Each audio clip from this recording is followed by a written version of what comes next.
This is Mel Lim from Lake County, California Living. What Can I Do podcast, and I'm here with Heidi. We're going to be talking about, now we had talked about, let's just do a quick recap.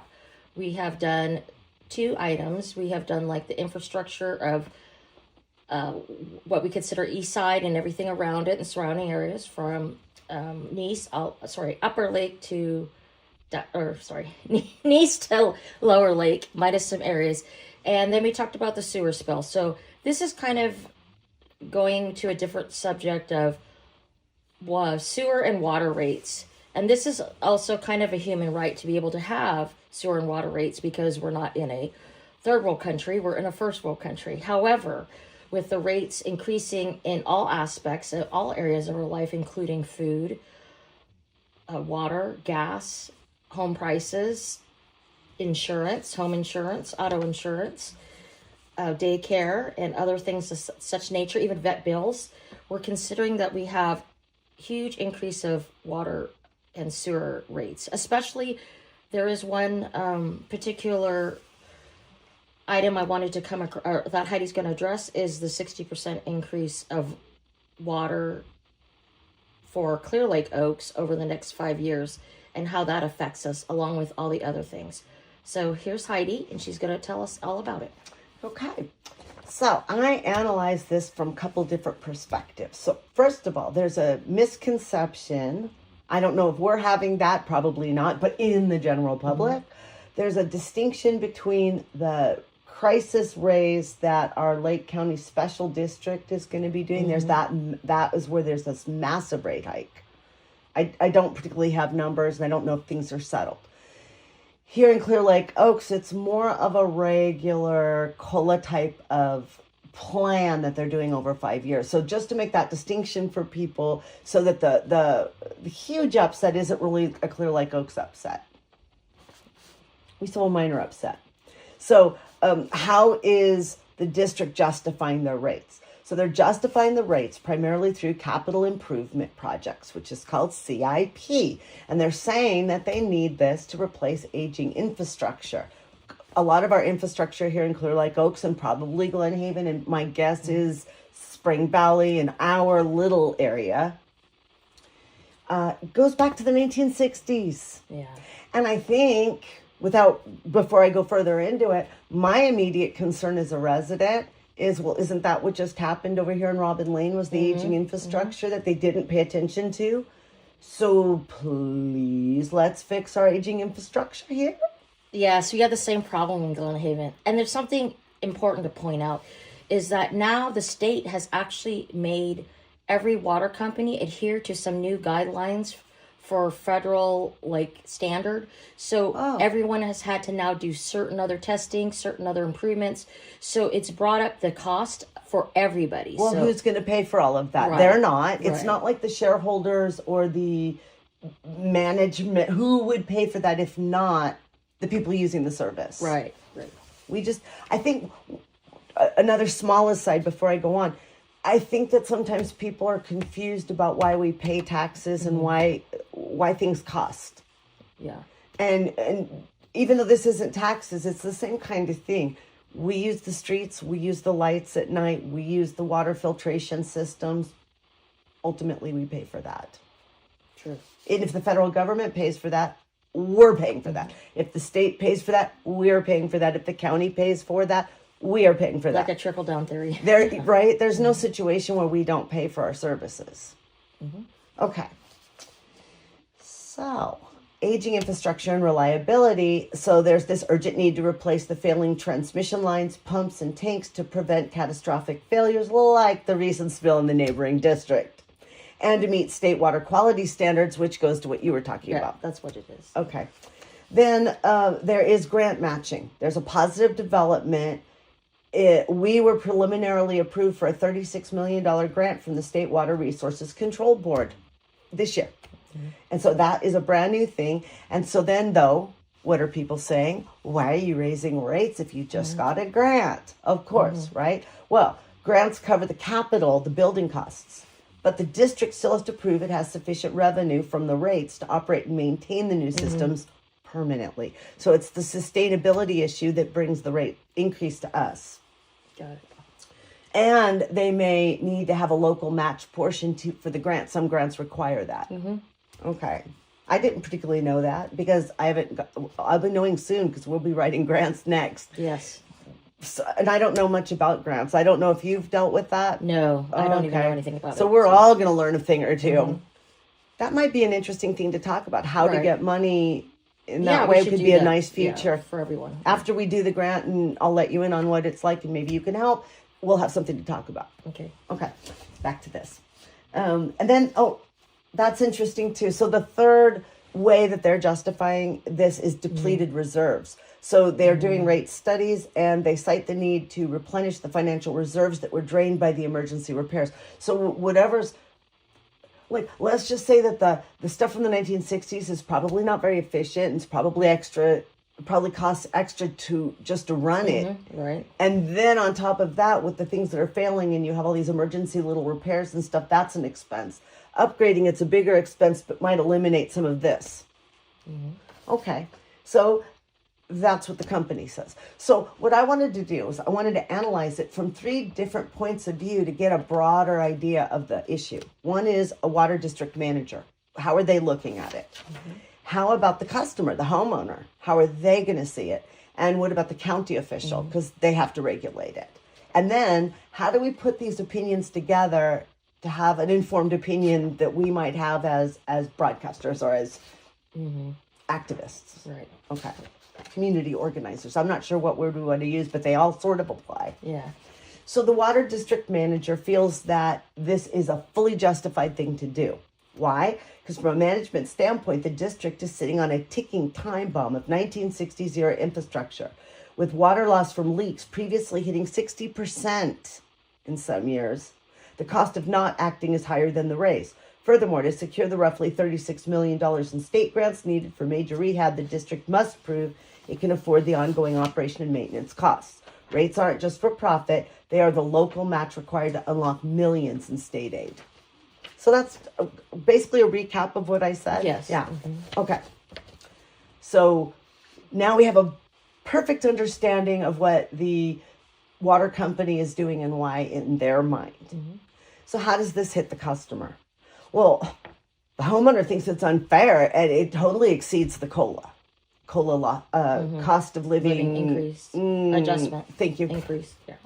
I know the meaning versus the acronym, right? Okay, so why is it unfair?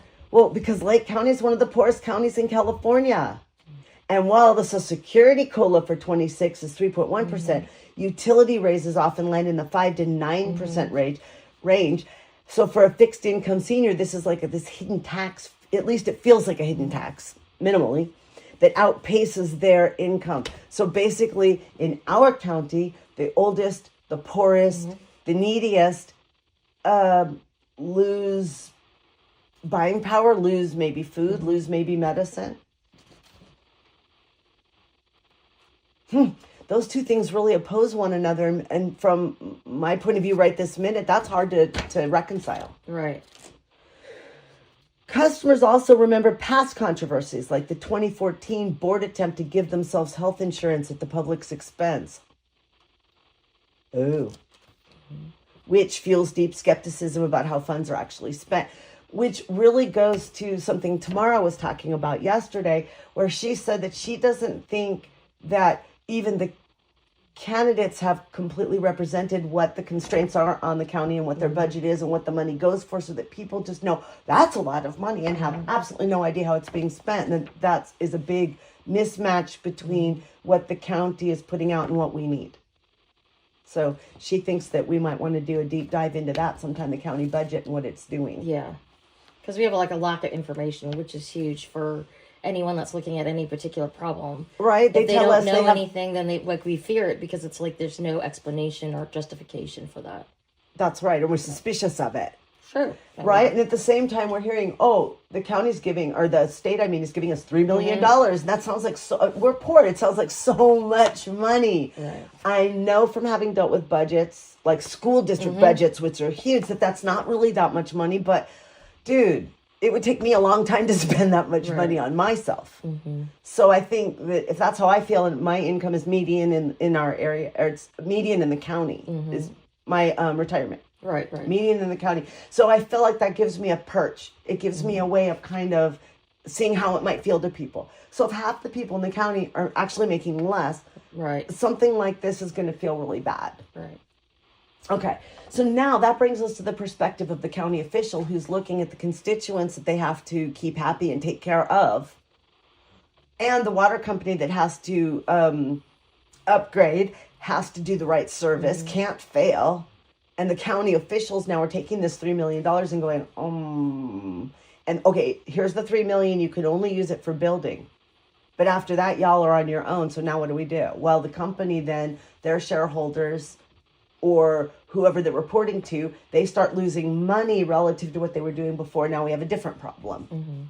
So what does the county official do? Well, the verdict is the county officials are going, this is absolutely necessary, but oh my God, this is politically toxic. That's right. Yeah. And so they said, well, the officials are able to see, and they have to see the broader risk. They're looking at the sewage spill on Robin Lane. And they're saying that proves that deferred maintenance leads to environmental catastrophe and massive fines. Obviously, it would be irresponsible for them to not get this done.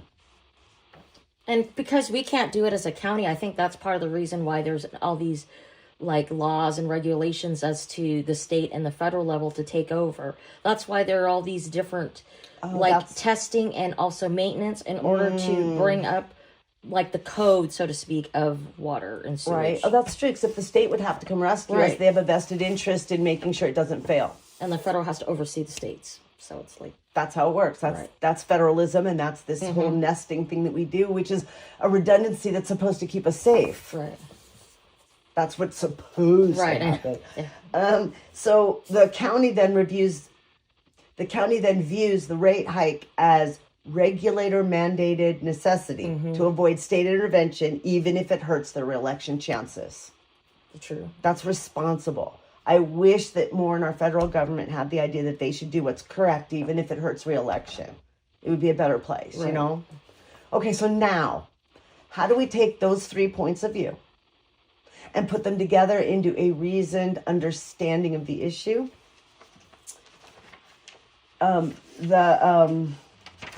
It's CLOCWD is their acronym. You can't pronounce that. A CLOCWD.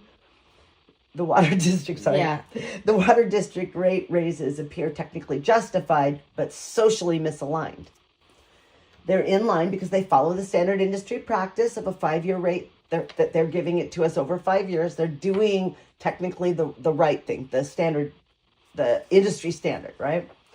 Is there an example of those rates, like from $50 to $60? I think it's more percent, and I would say that they would follow COLA typically. Remember how they were saying that the Social Security is going up by a certain percent? Or they just take the 60% divided by the 5 years and just go whatever that person. I was just wondering if there was an example. No, I didn't have that. Okay. There are two slightly different things, though, that we just said that I think are both important to understanding it. I'm saying that I think typically, and also for social cohesion, it goes along with the COLA. So that if Social Security goes up 1%, you'd expect everything else to go up 1%. And I think what you're saying is, these guys had this enormous deficit. How did they handle that in this structure? Did they just divide it by 5? That's what I think. And I think that we're both right, and that's more clear. Yeah? Okay. And it's necessary to maintain a disadvantaged community status for grant eligibility. Aha. There's a thing. That would be interesting for one of us to look up. The disadvantaged community status. What does that mean, and what does that get us?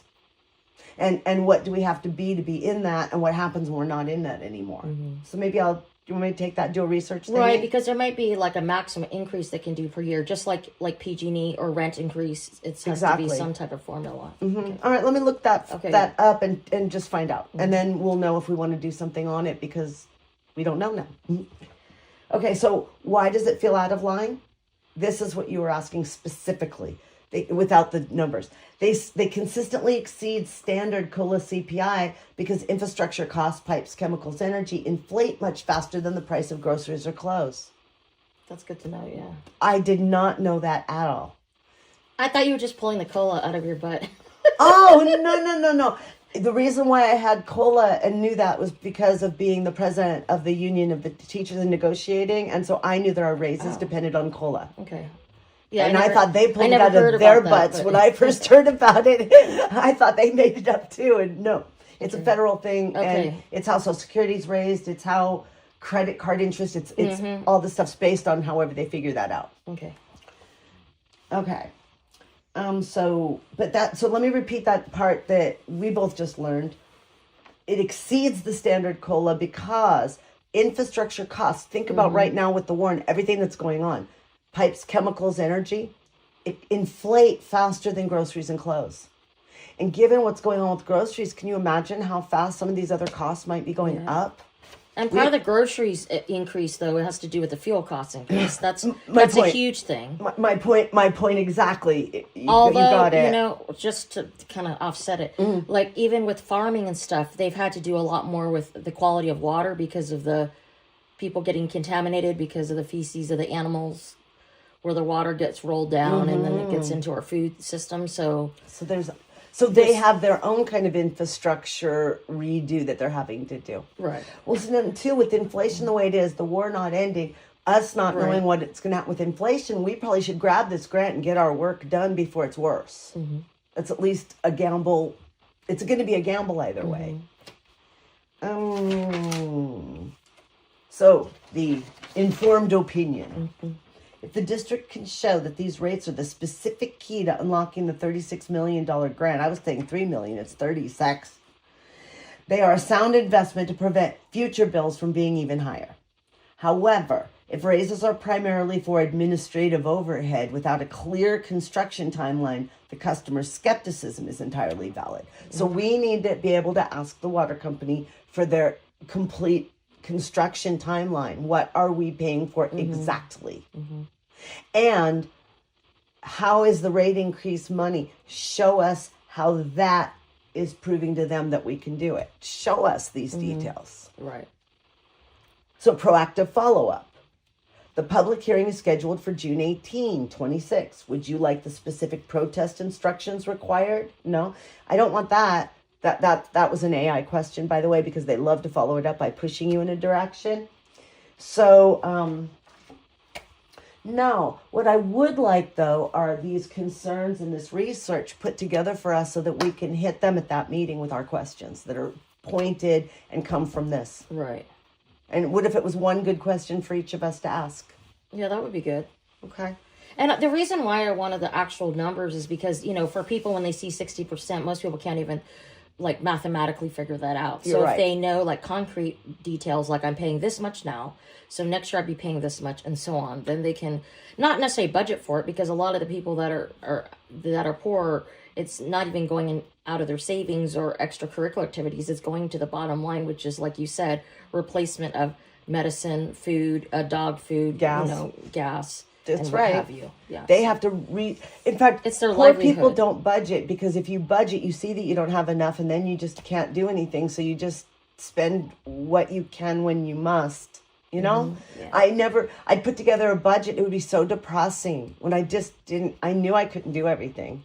It's interesting too, we get penalized for say rent. If you pay rent through a credit card to a company, not just the credit card, but to the actual company, they'll charge 3% extra because you're using a credit card to pay rent. So it feels like when there's a poor tax. And I think this is a good place probably to wrap. I have a research project to do, and we should both put on our calendar that meeting. I'll generate up a few questions for us. And I'll do the same. Yeah. Perfect. Okay, sounds good. All right, thank you. Okay, well, have a great day, guys. See you next time.